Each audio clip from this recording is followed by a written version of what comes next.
아리아리 스리스리 아라리요 아리아리 고개로 넘어간다.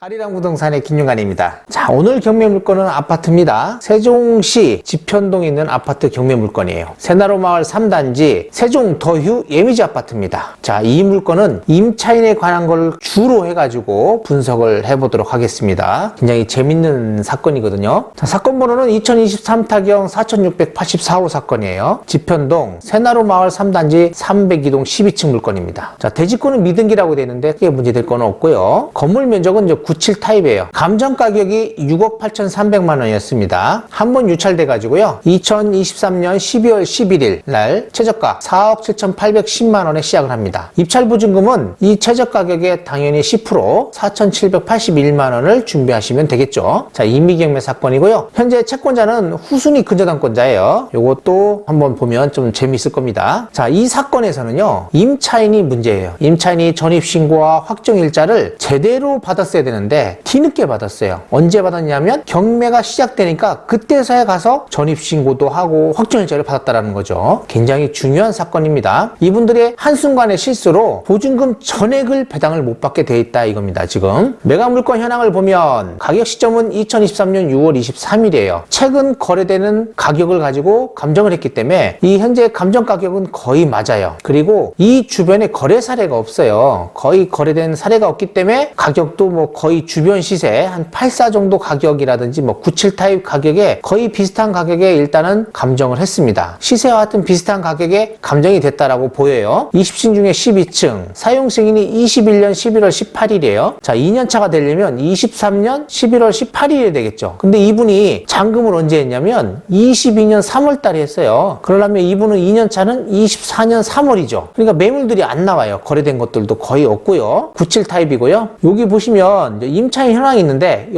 임차인 현황은 등기부랑 한번 같이 보도록 할게요. 자, 임차인 현황입니다. 배당 요구 종기는 2023년 9월 13일이었는데 이분이 배당 요구는 9월 11일까지 했어요. 야, 그러면 배당 요구는 뭐 배당 요구 종기 이전에 했으니까 당연히 배당에 참여를 할 수 있습니다. 근데 이분이 문제가 뭐냐면 이 전입하고 확정일자예요. 이분이 전입하고 확정일자를 경매 개시 결정 등기 이후에 전입 신고하고 확정일자도 그때 받았어요. 요 임차인 분이요. 21년 계약서상에는 21년 12월 6일 날로 입주한 걸로 적혀 있다고 합니다. 근데 이분이 이날 입주는 안 했어요. 이유가 뭐냐면 요 소유권 이전 있죠?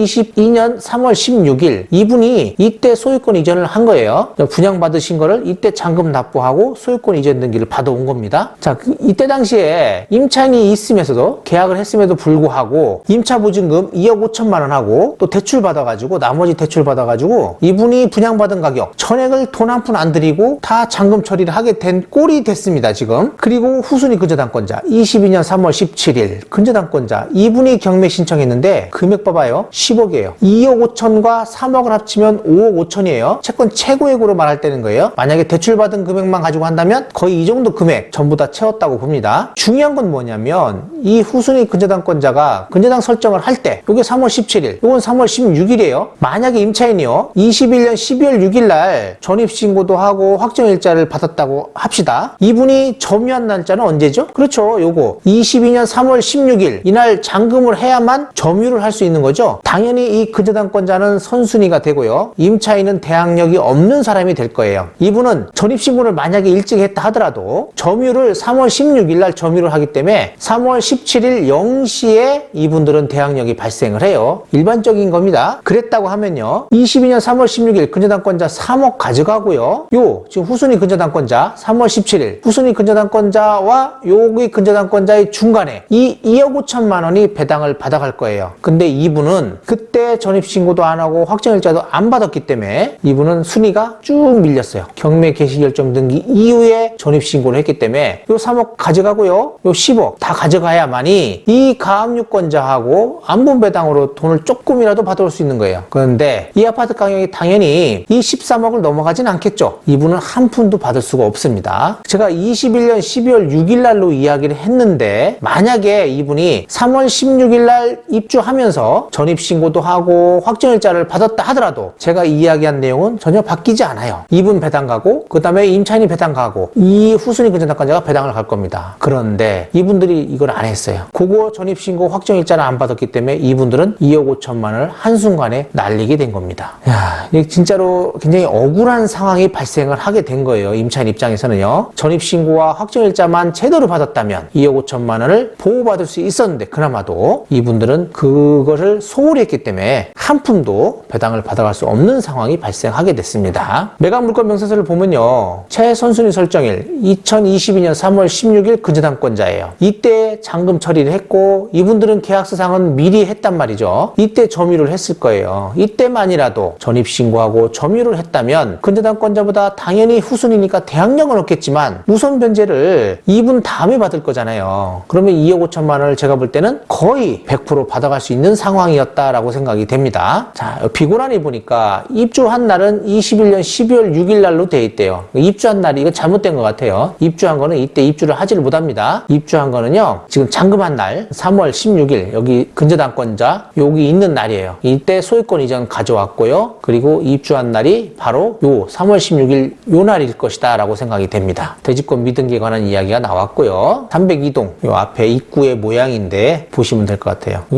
여기가 좀 낮아 보이기도 하고요. 여기인데요. 초등학교하고 뭐 중학교가 주변에 다 이렇게 배치되어 있어요. 가까이 있고 여기는 초등학교는 단지 내에 붙어 있다라고 보고요. 여기 좀 97 타입이 한 중간 정도에 있네요. 요 동이 97은요 이렇게 투베이 구조로 되어 있어요. 이렇게 지금 타워형이잖아요. 이렇게 거실하고 안방이 동향을 바라보고요. 아이들 방이 이제 북향 쪽으로 되어 있습니다. 한번 자세히 볼까요? 평면도를요. 자, 이게 평면도예요. 이쪽이 동향입니다. 이렇게 여기 거실, 안방 그리고 알파룸이 있네요. 여기 이제 팬트리 공간으로 활용을 하시면 될 것 같고 여기가 이제 세탁실인 것 같고요. 아이들 방이 이렇게 되어 있잖아요. 다른 방들이 요게 이제 북향 쪽이에요. 북향 쪽이 좀 바람이 좀 세게 불어요. 그래서 겨울에는 조금 추울 수도 있겠다라는 생각이 되고요. 이쪽 끝방 침실은요 북향하고 동향 쪽에 창이 이제 두 군데나 있습니다. 화장실 두 개 있고요. 드레스룸도 넓고 그리고 팬트리 공간도 굉장히 넓고 현관 쪽에 팬트리 공간도 있어요. 자, 이거 보세요. 여기 팬트리 있죠? 여기 또 팬트리 있죠? 여기 팬트리 있어요. 드레스룸. 그리고 수납 공간이 무지 많은 거예요. 이게 수납 공간이 되게 잘 되어 있다라고 생각이 됩니다. 요 97 타입은 나와 있는 매물이 없더라고요. 근데 84 타입이 나와 있는 걸 봤더니 한 6억 8천대, 6억 3천대 이렇게 나오고 있어요. 그럼 한 6억 정도 거래된다고 하면 97은 이거보다는 조금 높은 가격이 되지 않겠냐라고 생각이 됩니다. 이 아파트 단지 세대수를 보니까요. 총 9개 동으로 되는데 508세대예요. 이렇게 뭐 큰 규모의 대단지는 아닙니다. 이 사용 승인이 21년 12월이기 때문에 이분들의 입주는 당연히 22년 정도에 했을 거예요. 그래서 22년 3월 16일 날 입주를 한 것 같다라고 생각이 되고요. 이 학교도 22년 3월에 학교가 개교를 했네요. 학교는 이제 단지 내하고 붙어 있기 때문에 도보로 3분 정도로 이야기를 하고 있습니다. 주차 대수는 1.39대 1이면 그리 넓지는 않아요. 좀 좁다라고 생각이 되고요. 다시 한번 요점을 해보면요. 이 임차인 분께서 계약은 미리 한 것 같아요. 2억 5천이라는 전세로 계약은 미리 했지만 전입신고하고 확정일자를 미리 그때 계약 당시에 받아놨다면 별 문제가 없었을 거예요. 그리고 이 소유자가 잔금할 때 2억 5천의 전세를 놨는데도 불구하고 채권 최고액 3억이라는 걸로 해서 은행에서 잔금 대출을 받았습니다. 전입하는 날 같이 잔금 대출을 받으면요. 이 임차인은 순위가 밀려요. 그 다음날 0시로 밀리기 때문에 1순위 근저당권자가 말소기준 등기가 되고요. 이 임차인은 대항력이 없게 되는 겁니다. 만약에 이분들이 3월 16일 날이라도 전입신고하고 확정일자를 받았다면 은행권에서 3억 먼저 받아가고요. 그 다음에 2억 5천을 받고 나머지 남는 금액이 있다면 현재 경매 신청 채권자가 10억이잖아요. 채권 금액이. 그 후순위 근저당권자가 배당을 조금이라도 받고 종결이 났을 겁니다. 그런데 임차인분이요. 전입신고하고 확정일자를 경매 개시결정 등기 이후에 받았기 때문에 이분은 보증금 2억 5천만 원 전액을 배당받지 못하는 상황이 발생하게 된 겁니다. 당연히 후순위 근저당권자는요. 임차인이 전입신고하고 확정일자를 받지 않았기 때문에 본인이 채권 금액을 그만큼 더 많이 회수해 갈 수 있는 상황이 됐다라고 보여집니다. 그래서 임차인의 전입신고 확정일자가 얼마나 중요한지를 이 경매 사건에서 알 수 있었습니다.